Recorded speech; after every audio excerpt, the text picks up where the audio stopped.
Assalamualaikum warahmatullahi wabarakatuh. Selamat pagi, salam sejahtera bagi kita semua. Pada kesempatan kali ini kita akan belajar mengenai bangga menjadi bangsa Indonesia. Bangsa Indonesia adalah sebuah bangsa yang besar. Dari Sabang sampai Merauke beragam suku, bangsa dan budaya, beragam bahasa dan berbagai hal yang sangat banyak. Kemudian kita akan pelajari mengapa kita harus bangga menjadi bangsa Indonesia. Bangsa Indonesia adalah memiliki ciri khas yang tidak sama dengan bangsa-bangsa yang lain. Kita adalah sebuah bangsa yang unik, menyenangkan, dan seringkali membuat orang lain bahagia. Kita akan pelajari lebih lanjut. Di sini ada komoditas-komoditas pertanian yang merupakan komoditas terbesar di dunia. Kita lihat ada kakao, ada kopi, rempah-rempah. Adalah 3 komoditas paling banyak diekspor dengan kualitas terbaik di dunia. Kemudian kita juga berdasarkan data Badan Pusat Statistik tahun 2016 dan terus meningkat sampai sekarang, bahwa penghasil kakao terbanyak ketiga di dunia adalah di Indonesia, yaitu tercatat sampai 760.429. Kemudian Indonesia juga menjadi kakao tersebut menjadi bahan dasar pembuatan coklat Paracet di Belgia. Dikarenakan coklat tersebut itu sangat luar biasa bagus. Kemudian Indonesia juga terkenal menjadi produsen kopi terbesar keempat dengan 485.000 ton.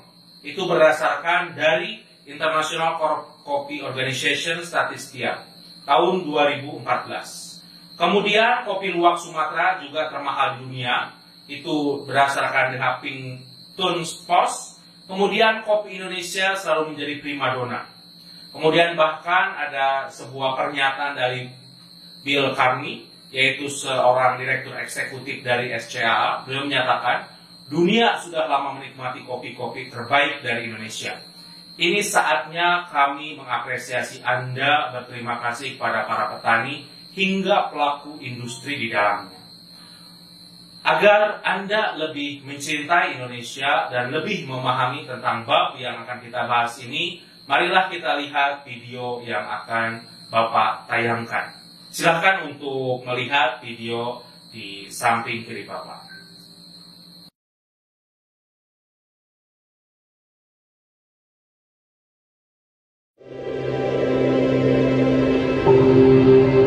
The mountainous region of East Java,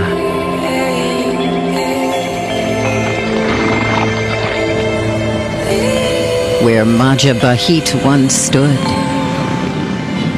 largest ancient kingdom, changing and opening slowly over hundreds of years, a historical city on the move.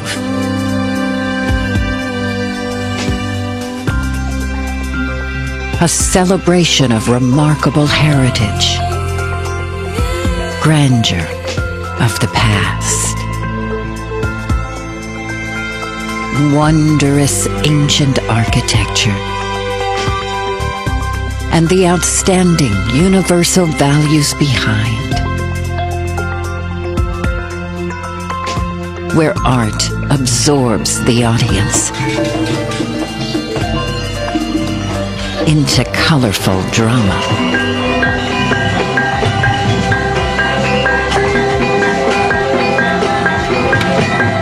Still, the exotic mesmerizes. Extraordinary feasts exhilarate.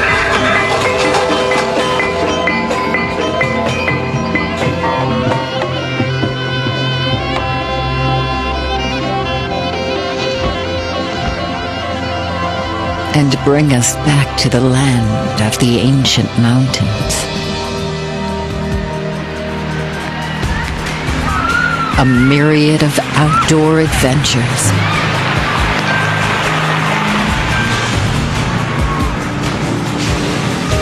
In exceptional panoramic nature.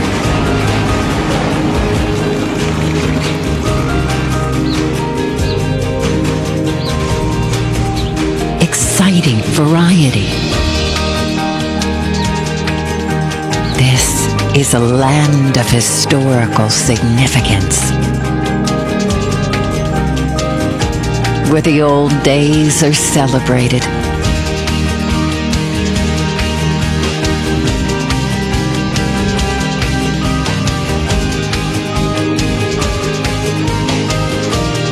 Local cuisine is cherished. Beyond the city, preparing for a thrilling ride on the vast sea of sand in Bromo, East Java. Wonderful Indonesia.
Terima kasih sudah melihat video yang Bapak putarkan. Dari video tersebut kita dapat melihat Indonesia adalah sebuah negara yang sangat indah. Sebuah negara yang sangat bagus. Bahkan ada yang menyatakan surga kecil telah turun ke Indonesia. Belum lagi Indonesia sangat kaya akan berbagai hal. Jadi kita harus menjadikan Indonesia ini menjadi lebih bagus lagi, bahkan menjadi macan Asia, bahkan menjadi negara superpower yang ada di dunia. Karena modal-modal untuk menjadi negara yang kuat Indonesia itu punya. Yang pertama, masyarakatnya sangat luar biasa banyak. Kemudian sumber daya alamnya sangat luar biasa berlimpah. Seperti itu. Kemudian kita lihat lagi ada komoditas cengkeh yang sangat luar biasa. Bahkan permintaan pala dunia sampai di Indonesia itu sampai 20.000 ton. Dan Indonesia itu adalah 75%-nya. Jadi hampir 75% permintaan pala di dunia itu dapat dipenuhi oleh Indonesia. Kemudian Indonesia adalah negara kedua terbesar penghasil lada dunia setelah Vietnam. Kemudian salah satu produsen terbesar di dunia dengan produksi 73.000 ton. Kemudian mengenai tempat wisata, banyak tempat wisata. Ada di Bali, ada di Jogja, kemudian dan berbagai daerah yang ada di Indonesia sangat luar biasa indahnya, sangat luar biasa, bahkan terkenal negara Indonesia itu wisata-wisatanya, bahkan banyak yang masuk film-film internasional yang melakukan syuting di Indonesia karena saking indahnya negara Indonesia ini. Kemudian ditambah lagi kelezatan hidangan Nusantara di Indonesia.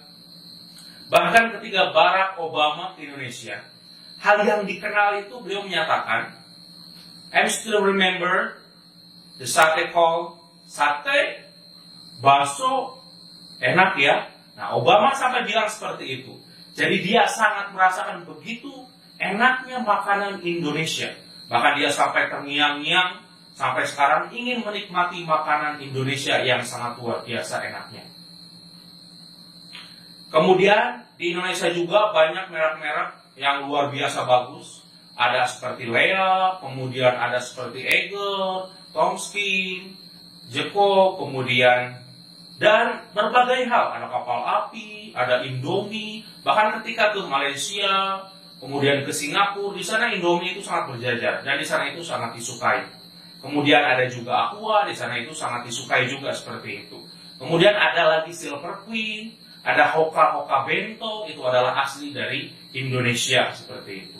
Kemudian ada juga produk dari Polytron seperti itu.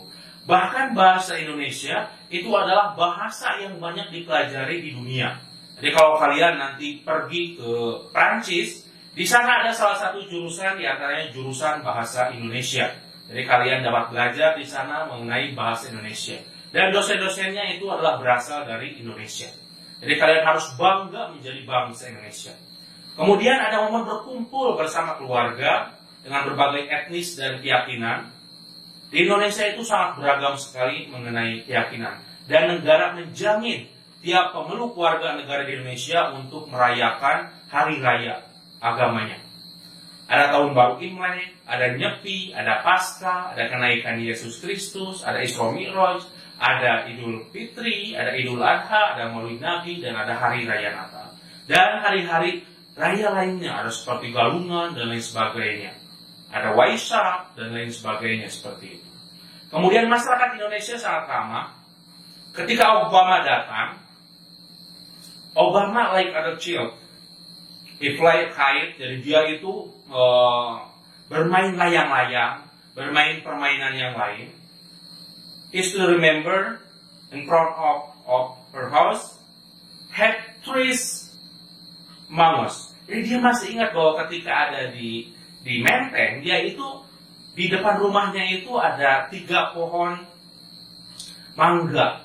Kemudian dia juga berkenalan dengan teman-teman sekitarnya yang sangat ramah sekali terhadap Barack Obama. Seperti itu. Jadi Barry kecil pada saat itu sangat luar biasa akrab. Karena orang Indonesia itu sangat ramah-ramah. Dan terkenal keramahan orang Indonesia.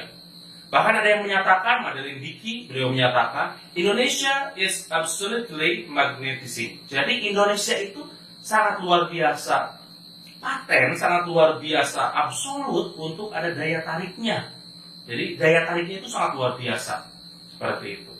Kemudian ada anak-anak muda yang kreatif, yang sangat luar biasa. Kemudian ada hal-hal yang sederhana, yang bisa menjadikan sebuah hal yang menjadi bahagia. Ada seperti om. Bahagia itu sederhana, hanya dengan menggunakan tet seperti itu bisa menjadi seperti itu. Kemudian ada berbagai hal.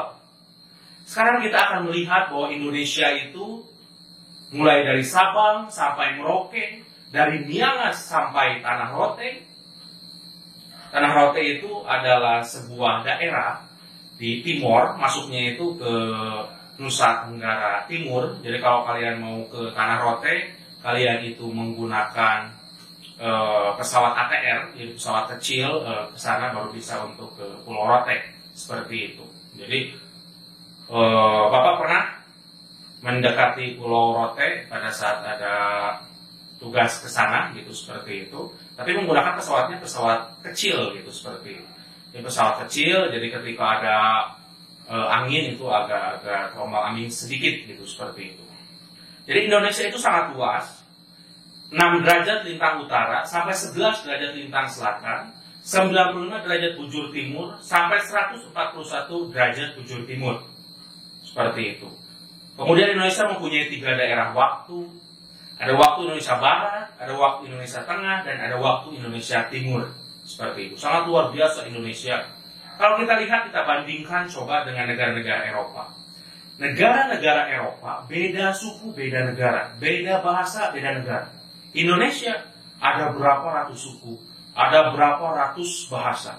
Bahkan kalau kalian pernah ke Papua, di sana ada bahasa-bahasa yang penuturnya hanya 2 rumah, yang mengertinya hanya 2 rumah. Saking bervariasinya Indonesia. Dari pakaian adatnya, dari senjata tradisionalnya, semuanya itu sangat berbeda-beda. Tapi kita satu naungan dalam Negara Kesatuan Republik Indonesia. Dan kita harus bangga menjadi bangsa Indonesia, bangsa yang besar, bangsa dengan daerah yang sangat luas, seperti itu. Di sini kita akan berbicara mengenai perjuangan bangsa Indonesia, supaya kalian lebih bangga menjadi bangsa Indonesia.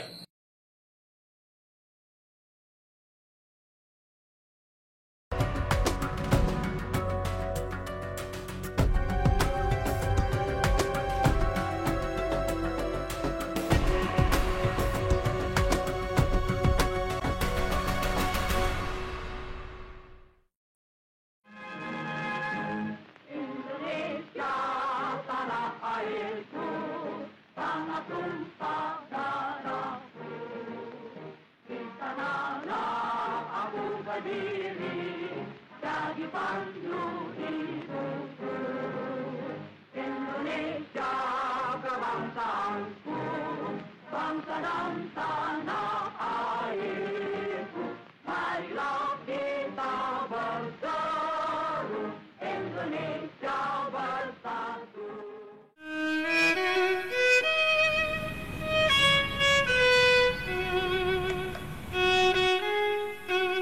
Inilah gedung Museum Sumpah Pemuda di Jalan Kramat Raya nomor 106 Jakarta. Di ruang utama, di gedung yang pernah menjadi tempat pemondokan sejumlah pelajar semasa era penjajahan Belanda inilah, pada tanggal 28 Oktober 1928, lagu Indonesia Raya pertama kali diperdengarkan. Kala itu, lagu ini hanya bisa diperdengarkan di depan para peserta Kongres Pemuda kedua secara instrumental dengan gesekan biola oleh penciptanya sendiri, Wage Rudolf Supratman. Rancangan syair lagu ini yang penuh dengan pesan kemerdekaan dan patriotisme tidak bisa dilantunkan karena dikhawatirkan bisa dijadikan alasan aparat keamanan pemerintah kolonial Belanda untuk membubarkan acara Kongres. Semangat keindonesiaan pada waktu itu memang belum terlalu menguat ya, karena situasi yang semacam itu. Jadi misalnya pemuda Sumatera membuat Yong Sumatera, pemuda dari Ambon membuat Yong Ambon, pemuda dari Sulawesi membuat organisasi pemuda yang namanya Yong Celebes dan sebagainya. Nah ini yang dalam konteks waktu itu saya kira PR Supratman kemudian melihat kalau ini terpecah-pecah semacam ini, atau tidak dimunculkan ide tentang persatuan, maka ini akan Indonesia akan berubah atau Indonesia akan terbentuk menjadi sebuah entitas-entitas yang sangat kecil. Nah disitulah kemudian dengan kecerdasannya W.R. Supratman kemudian menciptakan sebuah lagu yang bisa mendorong perasaan kita sebagai entitas-entitas yang masih terpisah-pisah itu menjadi satu kesatuan. Setelah diperdengarkan perdana tanpa syair, di penutupan Kongres yang menelurkan ikrar Sumpah Pemuda ini, notasi lagu yang masih berjudul Indonesia itu dimuat di koran mingguan Sinpo, lengkap dengan liriknya yang menggelora. Dengan cepat, lagu yang judulnya kemudian diganti menjadi Indonesia Raya ini menyebar ke berbagai pelosok Nusantara dan membangkitkan semangat kebangsaan dan persatuan rakyat. Lagu Indonesia Raya adalah lagu yang sangat luar biasa ya. Jadi yang pertama kan lagu itu kan menggambarkan di mana sih sebenarnya tanah air kita. Jadi ide tentang tentang tanah air sebagai satu kesatuan, disitulah kemudian masuk ke dalam syair yang bagian pertama dari lagu Indonesia Raya. Itu saya kira berangkat dari situasi keindonesiaan yang memang masih terpecah belah pada waktu itu, sehingga perlu ada simpul yang mengikat mereka itu. Dan simpul yang kemudian digambarkan oleh W.R. Supratman adalah tanah airku. Jadi bukan tanah air siapa-siapa, tapi Indonesia ini adalah tanah air kita. Tanah air orang Makassar, tanah air orang Surabaya, tanah air orang Sumatera, tanah air orang Kalimantan dan sebagainya. Pada waktu Kongres kedua PNI Partai Nasional Indonesia di Jakarta tahun 1929, anggota-anggota Kongres PNI itu menyanyikan lagu Indonesia Raya, diminta oleh Bung Karno untuk berdiri dulu untuk menghormati lagu.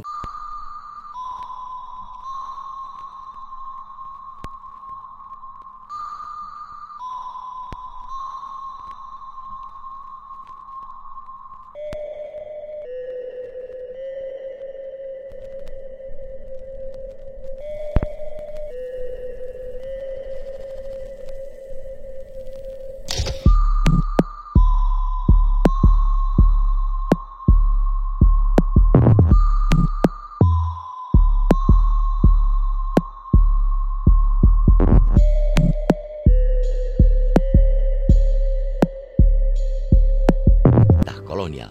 Lagu Indonesia Raya itu kan menurut saya sebuah lagu yang luar biasa ya, yang menggelorakan semangat pemuda Indonesia yang ada di dalam negeri maupun yang ada di luar gitu. Menurut arsip yang ada di ANDRI itu, ternyata ada seorang mahasiswa Indonesia yang bernama Mahmud Yunus yang membawa teks Indonesia Raya itu ke Mesir, dan di Mesir itu menjadi lagu yang dinyanyikan oleh mahasiswa Indonesia yang sedang belajar di sana gitu.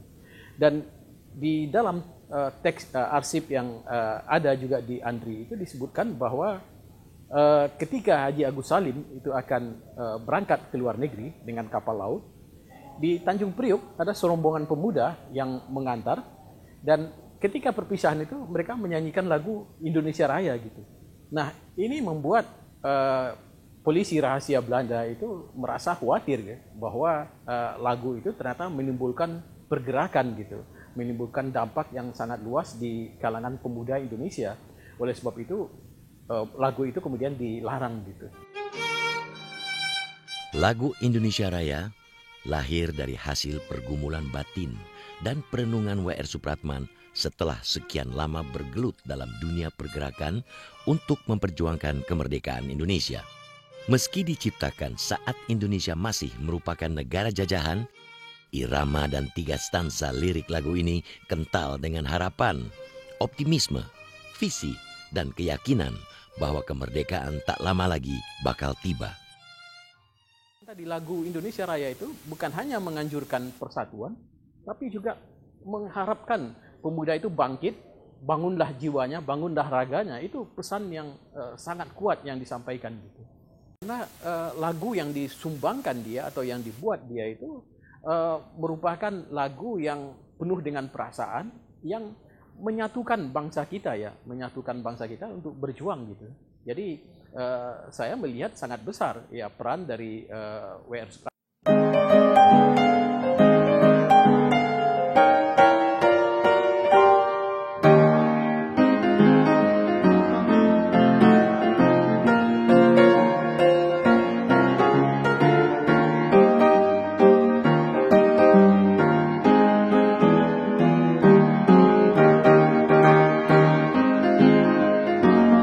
Untuk Indonesia Raya tidak terbukti karena lalu kemudian tuduhan dia makar untuk lagu tidak terbukti, dicari terus kesalahannya.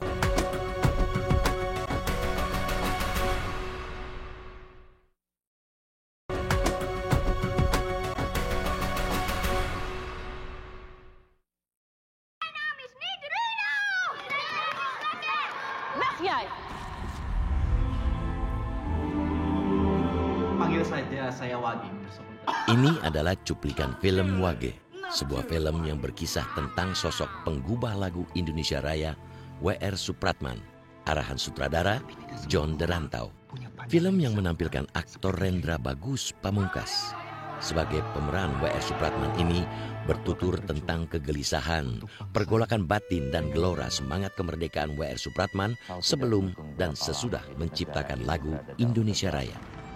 Sebentar lagi bendera itu akan berubah warna. Dia tokoh yang sangat santun dan sangat radikal secara pemikiran kepada Belanda. Artinya satu tujuan dari Wage ini adalah dia sangat mencintai tanah airnya. Dan tanah air itu adalah bagian keimanan dia untuk mewujudkan Indonesia merdeka. Kata yang sangat utopia itu adalah merdeka. Itu yang cuma sangat dia inginin gitu. Kalau dalam pemaknaan saya sih begini. Jadi Wage ini bukan hanya seorang personal yang hanya seorang komposer, terus jurnalis, penulis roman, enggak.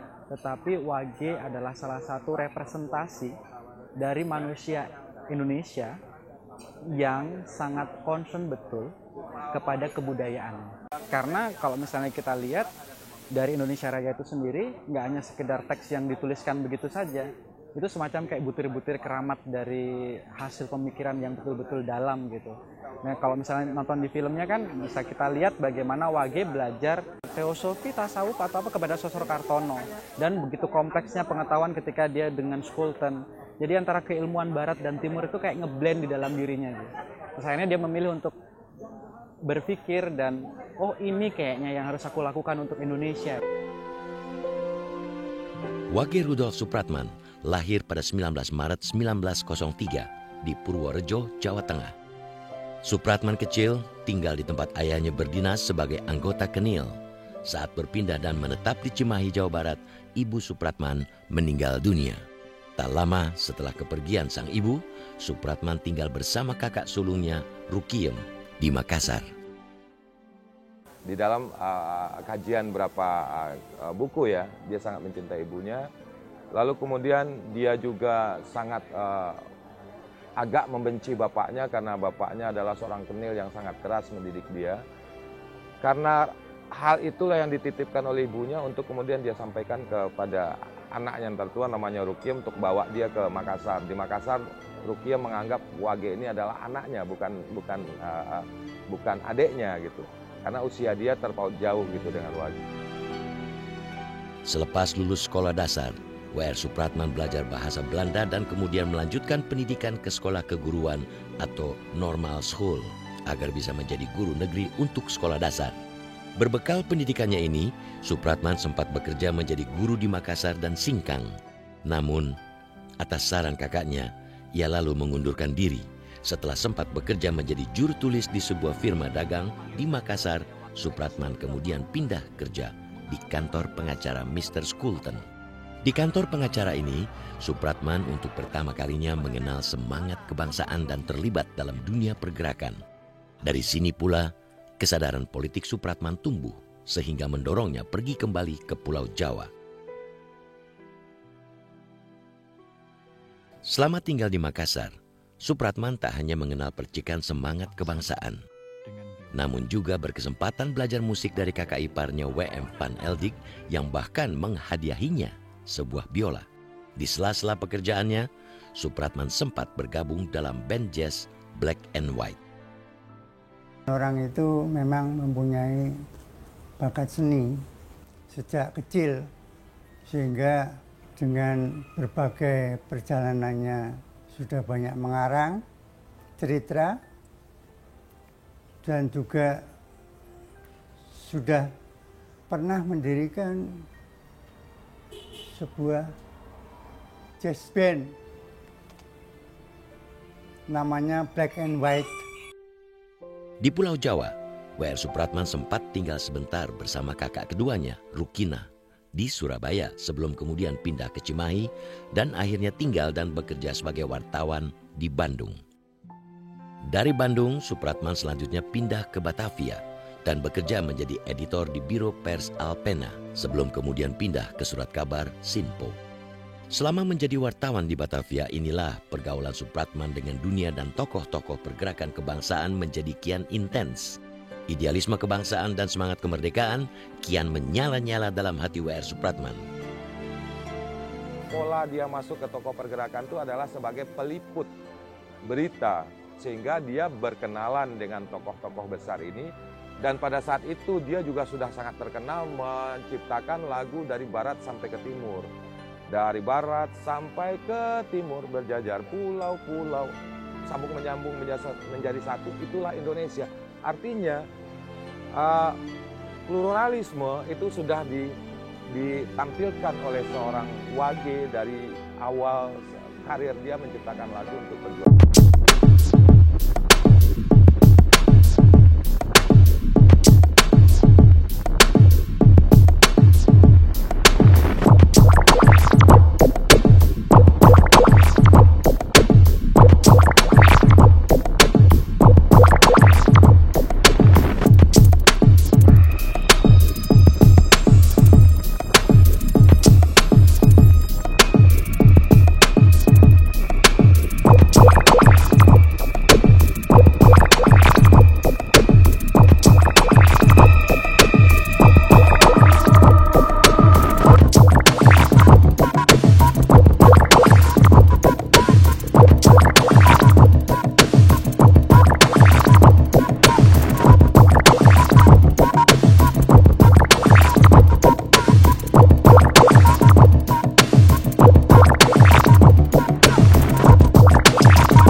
tuduhan untuk Indonesia Raya tidak terbukti karena lalu kemudian tuduhan dia makar untuk lagu tidak terbukti.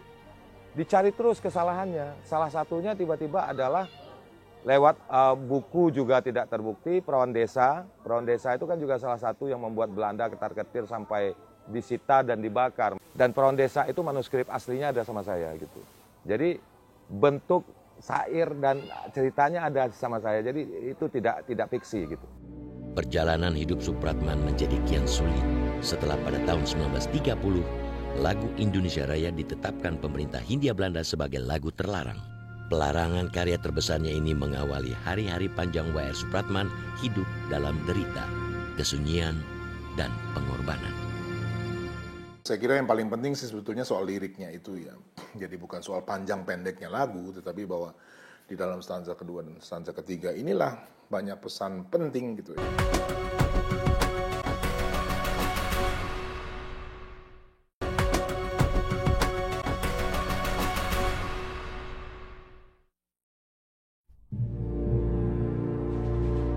Akibat pelarangan dan penetapan lagu Indonesia Raya sebagai lagu subversif, hidup W.R. Soepratman menjadi kian sulit.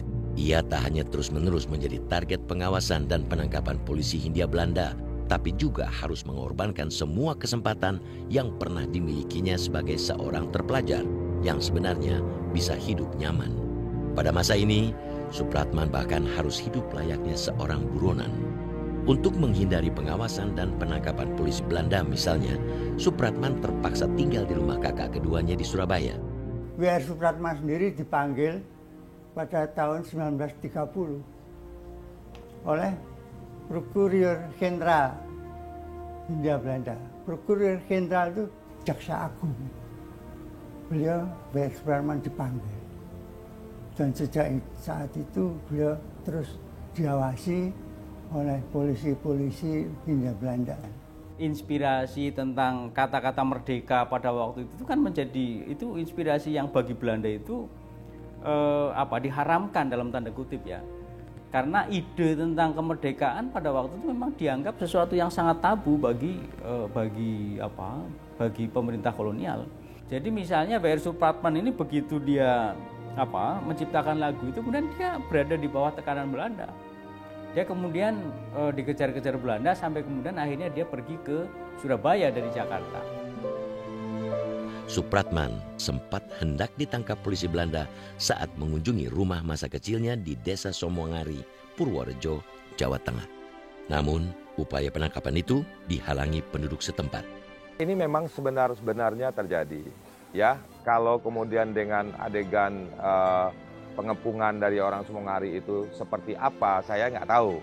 Tapi yang jelas dia diselamatkan, tentara polisi PID ini diselamatkan oleh Wage dari kepungan masyarakat yang banyak. Pada bulan Agustus 1938, W.R. Soepratman akhirnya benar-benar ditangkap polisi Hindia Belanda. Ia ditangkap saat menyiarkan lagu baru ciptaannya, Matahari Terbit. 38, Jepang sudah mulai menang nih, jagoan nih di Asia gitu ya kan, di Eropa gitu. Dan Jepang ini adalah salah satu orang yang juga sudah mulai menginjakkan kakinya di Nusantara. Wage dianggap melakukan membuat lagu untuk kedatangan Jepang, makanya dia tulis lagunya Matahari Terbit. Padahal tidak ada hubungannya dengan Jepang sama sekali gitu. Dan Matahari Terbit itu pun juga partiturnya dibakar, divandal lagi gitu. Sehingga kemudian yang ketemu cuma syairnya. W.R. Soepratman sempat beberapa hari ditahan di penjara Kalisosok, Surabaya. Karena kesehatannya yang memburuk dan khawatir penahanan dirinya akan memicu kemarahan kaum pergerakan, pihak keamanan kemudian membebaskan Soepratman.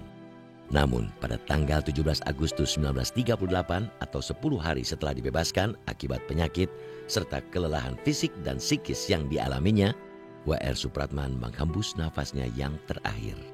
Tokoh yang tidak lelah menginspirasi masyarakat tanah airnya untuk mencintai dan memperjuangkan kemerdekaan ini meninggal 7 tahun sebelum bangsa yang diperjuangkannya meraih kemerdekaan. Mulai dipanggilnya W.R. Soepratman tahun 1930, jadi selama 8 tahun W.R. Soepratman itu menderita lahir dan batin. karena ciptaannya itu. Sampai beliau meninggal di Surabaya tanggal 17 Agustus 1938. Tapi saya kira W.R. Supratman pada waktu itu tidak menyesal. Karena kemudian dalam sebuah tulisannya dia mengatakan memang itulah yang dikehendaki oleh Belanda. Maksudnya dia ditangkap. Tetapi walaupun saya ditangkap dan saya masuk penjara, Indonesia akan merdeka juga. Itu yang ditulis oleh W.R. Supratman ketika dia ditangkap. Artinya dia memang memahami betul bahwa resiko perjuangan memang berat. Jadi resiko terberatnya ditangkap dan dipenjara, dan itu yang dialami oleh W.R. Supratman. Setelah dilarang bertahun-tahun pada tahun 1944, lagu Indonesia Raya diputuskan menjadi lagu kebangsaan Indonesia untuk kepanitiaan yang dibentuk Panitia Persiapan Kemerdekaan Indonesia atau PPKI. 14 tahun kemudian, untuk mengatasi berbagai perbedaan dalam membawakan lagu Indonesia Raya, Presiden Republik Indonesia mengeluarkan peraturan pemerintah nomor 44 tahun 1958 tentang lagu kebangsaan Indonesia Raya. Dan baru-baru ini, untuk menggalakkan kecintaan pada tanah air, Kementerian Pendidikan dan Kebudayaan kembali memasyarakatkan lirik lagu Indonesia Raya 3 stanza yang selama ini banyak dilupakan. Saya kira yang paling penting sih sebetulnya soal liriknya itu ya. Jadi bukan soal panjang pendeknya lagu, tetapi bahwa di dalam stanza kedua dan stanza ketiga inilah banyak pesan penting gitu yang sebetulnya disampaikan, dan kita mesti sadar penuh bahwa menyanyikan lagu kebangsaan satu stanza ya, stanza pertama itu baru sampai kepada Indonesia berseru ya. Belum Indonesia berjanji ya, belum Indonesia mendoa. Jadi ada banyak lagu syair di dalam lagu ini, kalau kita perhatikan secara lengkap baru kita bisa paham gitu ya. Apa sih sebetulnya yang diinginkan oleh lagu kebangsaan di stanza pertama. Jadi ya itu ya, memperkenalkan syairnya secara lengkap, dan saya kira waktu ditulis juga tentu dengan bayangan bahwa lagu ini akan diingat ya, dihayati secara lengkap juga gitu ya. Yang 3 stanza itu kan baru kita kenal sekarang. Sebelumnya kita terbiasa melagukan atau menyanyikan hanya 1 stanza gitu. Padahal sebetulnya kan lagu itu terdiri dari 3 gitu. Nah, menurut saya itu sangat-sangat penting karena stanza kedua dan ketiga itu juga menjelaskan tentang kekayaan alam Indonesia, tentang kesuburan tanahnya, tentang keindahan Indonesia, tentang tugas dan kewajiban kita menjadi pandu, menjaga Indonesia, menjaga laut, menjaga pulau gitu, Indonesia gitu. Jadi lagu ini menurut saya itu sangat lengkap, menanamkan semangat patriotisme dan nasionalisme untuk generasi muda dan masyarakat Indonesia.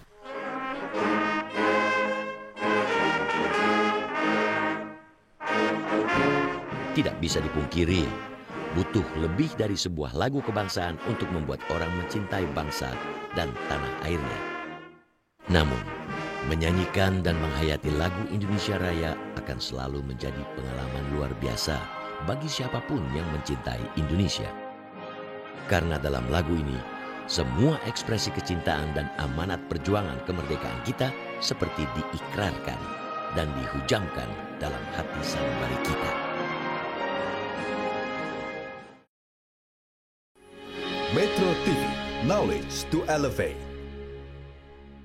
Yang pertama, kita ada perjalanan panjang. Indonesia itu menjadi merdeka seperti ini, perjalanannya sangat panjang. Yang pertama, mulai dari merebut kemerdekaan Indonesia, itu sebenarnya diawali dengan adanya politik etis. Kenapa hal tersebut bisa Bapak ungkapkan seperti itu?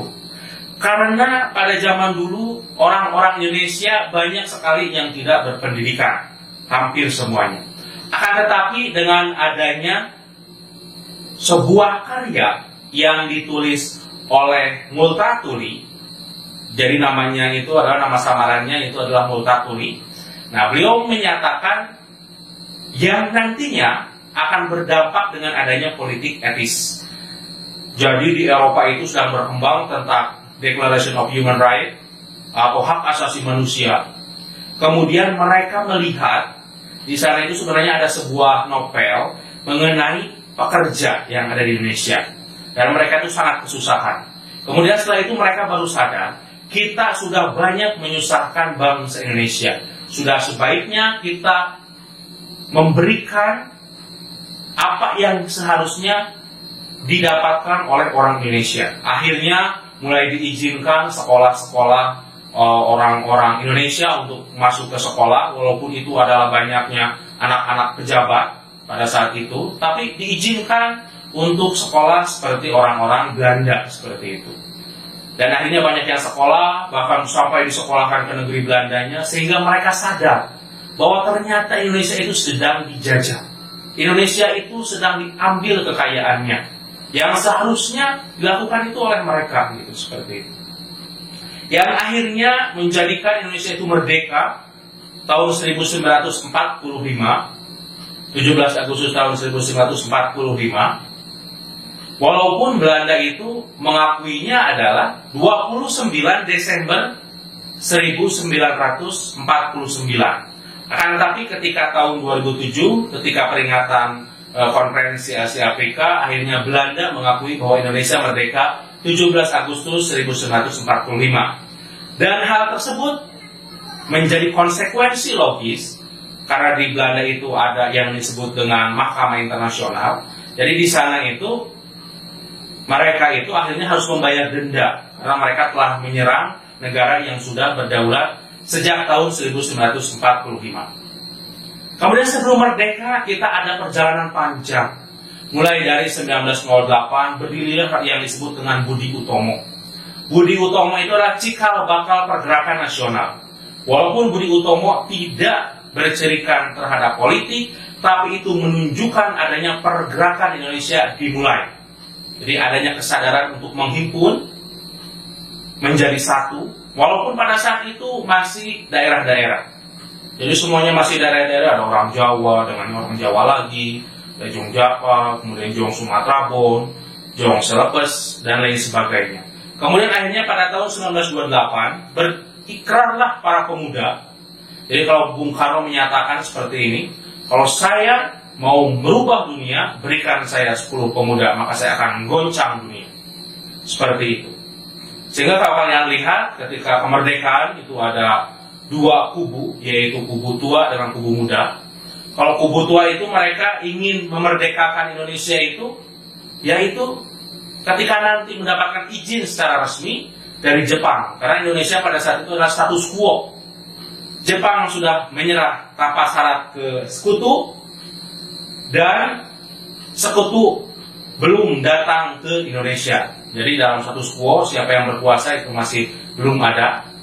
Jadi pada saat itu golongan tua yang dipimpin oleh Insinyur Soekarno, beliau menginginkan agar menunggu nanti ketika ada sekutu yang datang ke Indonesia.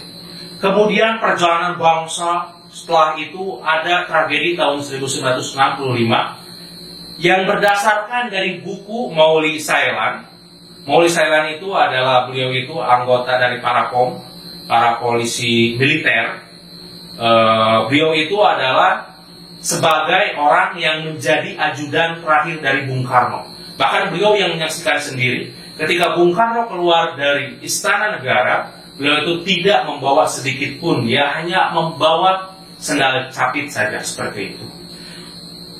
Akhirnya tahun 1965 yang sebelumnya didahului dengan adanya dokumen De Gries. Jadi De Gries itu adalah sebuah dokumen yang ditemukan dari duta besar Inggris, yaitu Bill Palmer. Nah, di sana itu dalam dokumen tersebut bahwa nanti akan ada kup Dewan Jenderal.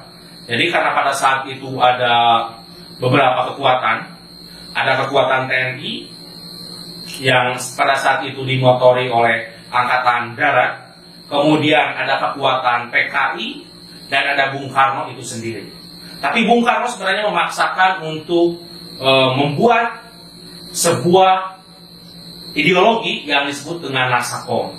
Dia ada nasionalis, agama, dan komunis. Sebenarnya ketiga hal tersebut tidak bisa untuk disatukan, apalagi dengan komunis. Jadi orang-orang nasionalis tidak setuju adanya komunis, kemudian orang-orang agamis tidak setuju akan adanya komunis, tapi Bung Karno pada saat itu memaksakan agar komunis dan dalam naungan Nasakom itu harus semuanya tetap ada gitu, seperti itu. Akhirnya terjadilah yang disebut dengan Gerakan 30 September G30S PKI yang pada saat itu dipimpin oleh Letkol Untung Sangcuri. Kalau secara pangkat sebenarnya ada yang lebih tingginya, pada saat itu ada Brigjen Suparjo seperti itu, dari Angkatan Udara pada saat itu. Akan tetapi di sana yang memimpin gerakannya itu adalah Letkol Untung Sangcuri. Seperti itu.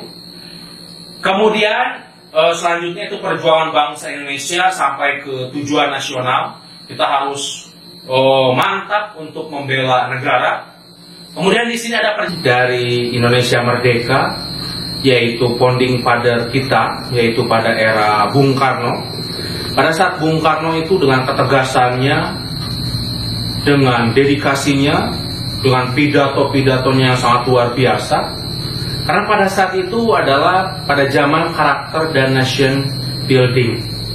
Dalam artian adalah pembangunan karakter dan pembangunan semangat kebangsaan Indonesia. Pada saat itu menanamkan pondasi-pondasi bangsa Indonesia. Kalau diibaratkan sebuah bangunan, pada zaman Bung Karno itu adalah pondasinya. Pada saat itu mulai dibentuk, mulai bermusyawarah, untuk menentukan Indonesia ke depan ingin seperti apa. Pada saat itu dibentuk yang disebut dengan Undang-Undang Dasar 1945 dan Pancasila. Kemudian pada saat itu juga mulai dibentuk berbagai hal, mulai dari pemilihan umum, partai, dan berbagai hal lainnya. Kemudian ketika era Bung Karno sudah selesai, kemudian digantikan oleh presiden yang kedua, yaitu era Pak Harto. Pada saat itu memang sedang fokus terhadap ekonomi menuju era yang mapan, walaupun dianggap oleh orang-orang sebagai mapan yang semu. Kalau dilihat secara kalkulasi, memang pada saat Pak Harto itu pernah kita swasembada pangan tahun 84. Jadi kita dapat memenuhi semua kebutuhan pangan oleh negara Indonesia sendiri.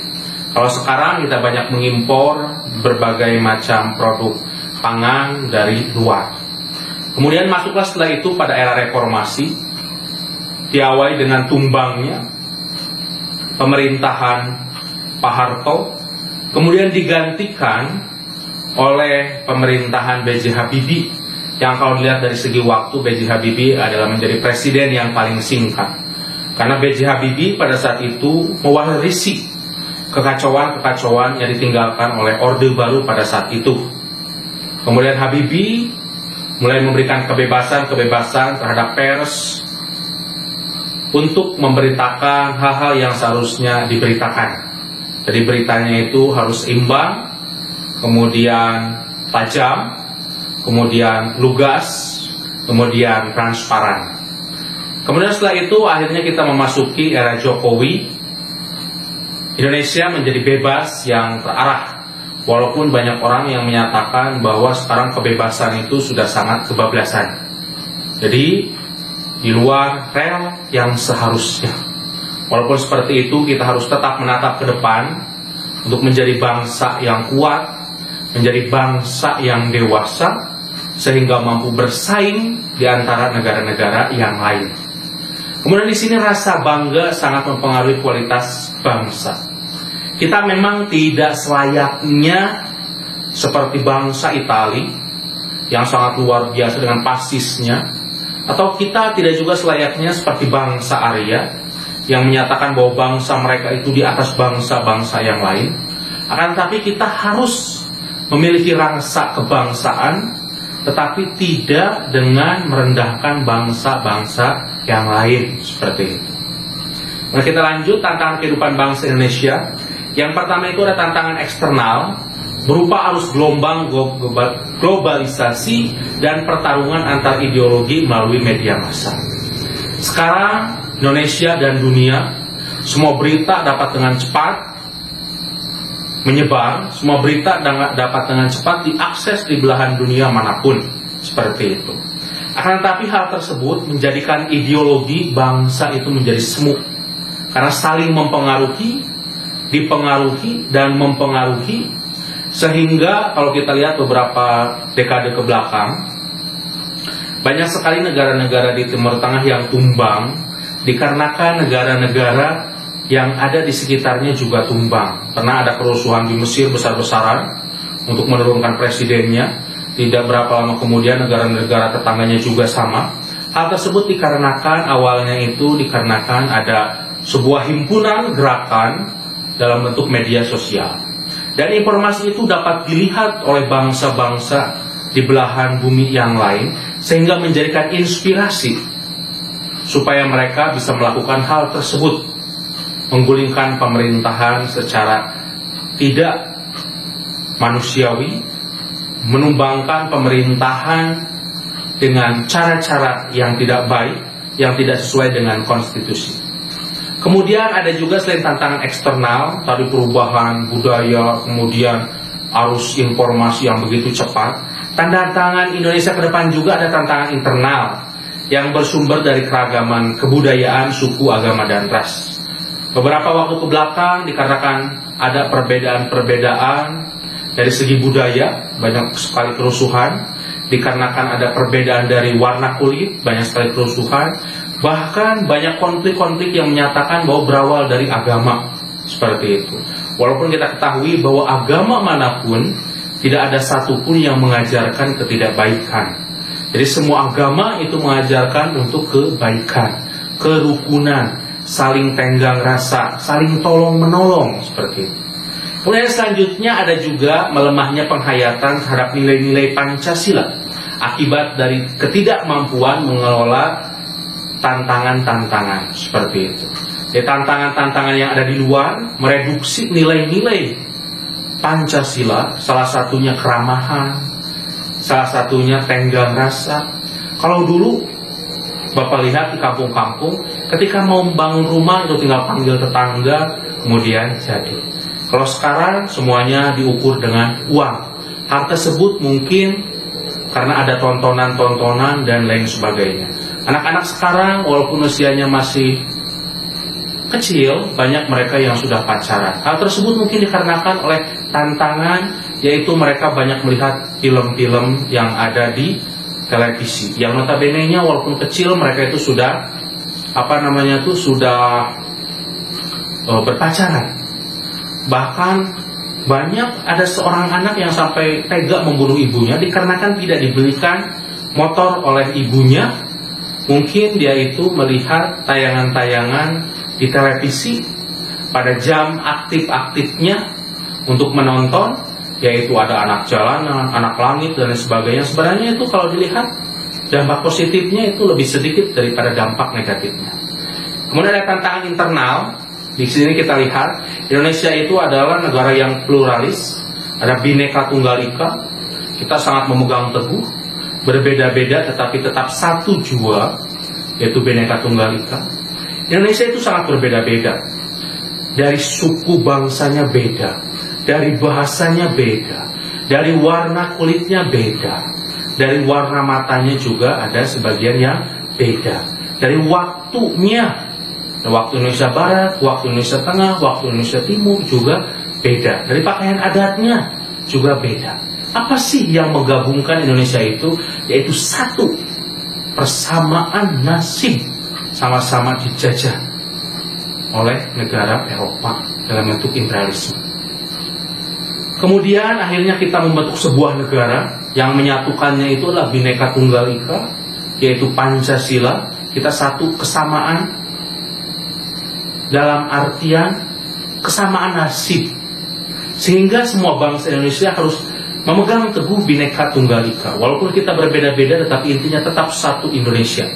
Atau kalau kita lihat dari kata Indonesia, di sana tengah-tengahnya ada one. Jadi Indonesia itu harus menyatu, harus satu. Kemudian selanjutnya ada faktor pemecah. Di antaranya banyak orang yang menghasut untuk menjadi negara yang merdeka, dengan asumsi bahwa ketika merdeka lebih sejahtera. Ada mungkin ketika Bapak ngobrol-ngobrol, kita tidak bisa ukur apakah benar dapat dibuktikan secara statistik kalau Timor Leste itu lebih sejahtera daripada negara Indonesia. Jangan sampai nanti ketika sudah memisahkan diri malah tidak berhasil, tidak seperti yang diharapkan seperti itu. Kemudian ada bineka yang merusak. Jadi perbedaan-perbedaan itu yang merusak. Karena beda agama, jadi saling bertikai, menganggap agamanya yang paling baik dan agama orang lain yang paling tidak baik. Untuk di internal itu tidak jadi masalah. Tapi ketika ke eksternal, kita harus menghargai semua agama, kita harus menghargai semua perbedaan, seperti itu. Kemudian ada faktor-faktor pemersatu. Kita sama-sama dijajah oleh bangsa Belanda, kita sama-sama memiliki cita-cita yang luhur untuk mencerdaskan kehidupan bangsa, untuk meningkatkan kesejahteraan bangsa, untuk mencerdaskan bangsa, dan untuk melakukan hal-hal yang baik demi kemajuan bangsa Indonesia ke depan. Kemudian ada tantangan eksternal. Di sini tantangan eksternal diantaranya ada 3, yaitu bahaya manusia Indonesia menjadi manusia individualis dan pragmatis. Jadi sangat berbahaya apabila nanti bangsa Indonesia itu menjadi bangsa yang individualis, tidak menghargai temannya, tidak menghargai saudaranya, tidak saling tenggang rasa, semua diukur dengan uang, itu sangat luar biasa berbahaya. Sebagai bangsa yang kuat, sebagai bangsa yang besar, kita harus menghargai semua orang lain dan jangan meninggikan rasa individualis. Kemudian menipisnya nasionalisme, lunturnya semangat gotong royong, menguatnya ikatan-ikatan primordial, dan merajalelanya tindakan-tindakan kekerasan. Gotong royong mungkin di kampung sekarang juga sudah sekian nipis, dikarenakan semuanya diukur dengan uang. Ada uang semua tenang, ada uang abang disayang, itu semuanya uang. Itu sangat tidak baik itu seperti itu. Hal tersebut mungkin disebabkan oleh globalisasi, adanya informasi-informasi dari luar yang sangat luar biasa banyak, sehingga menginspirasi, mengkulturasi budaya-budaya Indonesia yang sebenarnya secara budaya sudah sangat bagus. Sebenarnya fungsi dari guru itu salah satunya adalah untuk mempertahankan nilai-nilai yang sudah bagus yang ditanamkan oleh nenek moyang kita. Kemudian di sini ada musuh bersama, common enemy. Artinya di sini itu musuh bersamanya itu kita adalah pemimpin yang tidak adil, pemimpin yang tidak jujur, dan pemimpin yang tidak menjunjung tinggi kebenaran. Kita pernah tahu ada beberapa pejabat yang sangat luar biasa ingin menjunjung tinggi kebenaran. Di antaranya di polisi itu ada Jenderal Hugeng. Nama lengkapnya Jenderal Hugeng Iman Santosa. Nah, dia itu sangat luar biasa. Ketika menjadi Kapolri, dia bahkan rumahnya masih ngontrak.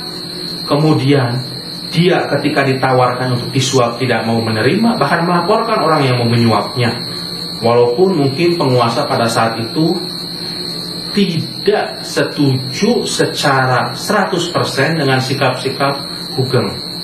Jadi para penguasa pada saat itu pandang bulu. Kalau memang dia mempunyai kekayaan yang luar biasa, kemudian dia itu memiliki power, maka akan dibiarkan. Tapi kalau dia orang-orang biasa, maka itu akan ditindak. Nah, Hugeng tidak mau seperti itu. Akhirnya dia keluar dari kepolisian untuk pensiun dini menjadi Kapolri seperti itu. Karena beliau tidak setuju dengan taktik-taktik seperti itu. Kemudian pemimpin yang tidak jujur, pemimpin yang tidak adil, yang tidak benar itu akan menimbulkan kemiskinan. Sehingga yang dipimpinnya itu akan ada kesenjangan. Jadi antara gap orang miskin dengan orang kaya sangat jauh. Yang miskin makin miskin, yang kaya makin kaya. Karena uang-uang yang digunakan dari pajak untuk kesejahteraan rakyat itu ternyata banyak yang diambil. Jadi kemudian banyak sekali pengangguran, keterbelakangan yang seharusnya digunakan untuk pelatihan-pelatihan kerja, malah uangnya digunakan. Keterbelakangan yang seharusnya untuk pendidikan, malah uangnya diambil. Seperti itu. Mungkin itu saja yang bisa Bapak sampaikan kepada para mahasiswa sekalian. Intinya kalian harus bangga menjadi bangsa Indonesia. Silahkan untuk melakukan diskusi pada kolom diskusi dan jangan lupa untuk mengisi absen. Terima kasih atas perhatiannya. Assalamualaikum warahmatullahi wabarakatuh.